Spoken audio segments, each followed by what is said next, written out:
बारे में। और नाज़रीन, अब जरा जम्मू कश्मीर का रुख करते हैं और जम्मू कश्मीर के लेफ्टिनेंट गवर्नर मनोज सिन्हा जम्मू में आज खताब करे थे। मुनक्कद एक तकरीब पर खताब जब उन्होंने किया तो उन्हें 5 अगस्त के वज़ीर-ए-आज़म के फैसले का हवाला देते हुए, यानी 5 अगस्त के 370 को ख़त्म करने के फैसले का हवाला देते हुए उन्हें बताया कि कई सालों तक जम्मू कश्मीर के लोगों को जंजीरों से जो जकड़ा गया था, 5 अगस्त को उन्हें आज़ाद किया गया है और ये सब कुछ मरकज़ी सरकार की मावनत से हुआ है और ज़मीनी सतह पर अब बदलाव भी देखने को मिल रहा है।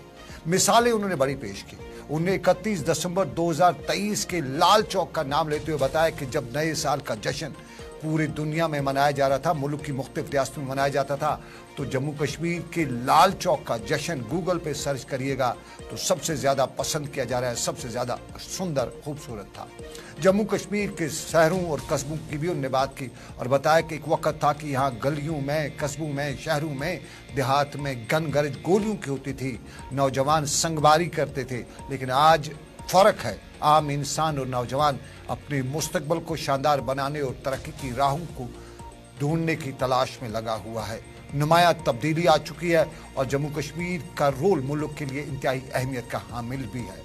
उन्होंने हवाला दिया सयाहों का और बताया कि करोड़ों की तादाद में सयाह अब जम्मू कश्मीर आ रहे हैं और G20 की कॉन्फ्रेंस के बाद जम्मू कश्मीर के सयाहत के मामले को में ऊंचाइयों पर पहुंचाया गया है।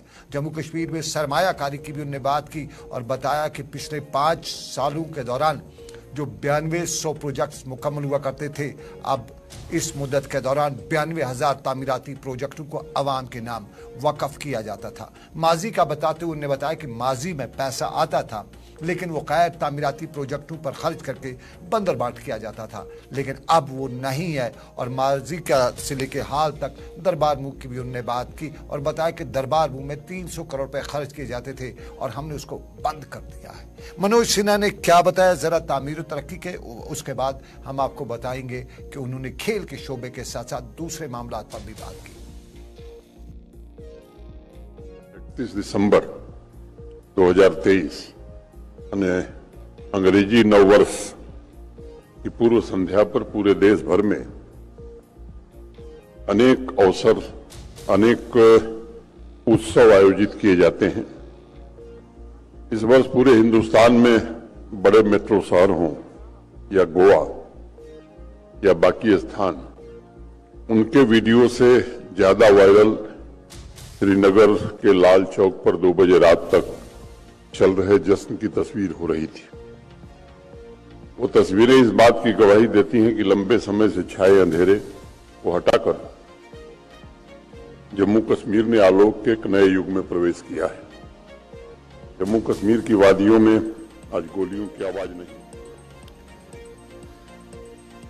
एक नए युग में प्रवेश किया है जम्मू कश्मीर ने। अब गोलियों की आवाज नहीं सुनाई दे रही है, लेकिन जम्मू में उन्होंने इंडिया कॉन्क्लेव में बात करते हुए बताया कि जब से यूटी में उन्होंने बागडोर संभाली है, सरकारी खजाने पे बहुत बड़ा दचका जो है दरबार मूव से लगता था और दरबार मूव के इसी दचके को, इसी सरकार को, इसको ऑनलाइन मोड में करके डिजिटल गवर्नेंस में तब्दील करके दरबार मूव की मुसीबत से छुटकारा दिलाया है। मनोज सिन्हा ने दरबार मूव के हवाले से भी बताया और रोजगार के हवाले से बताया कि बहुत से रोजगार के मौके पैदा हो चुके हैं और सरकारी असामियों को तेजी से पूर्ण भी किया जा रहा है। मनोज सिन्हा का सुनिएगा।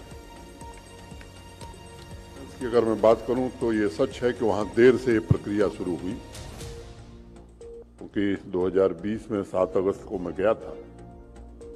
अक्टूबर के अंतिम शुक्रवार को दरबार मूव होता था श्रीनगर से जम्मू। मुझे उस समय के चीफ सेक्रेटरी सुब्रमण्यम ने कहा कि साहब आपको सेक्रेटेरिएट चलना है। मैंने कहा बात क्या है, तो कहा कि आज दरबार मूव हो रहा है।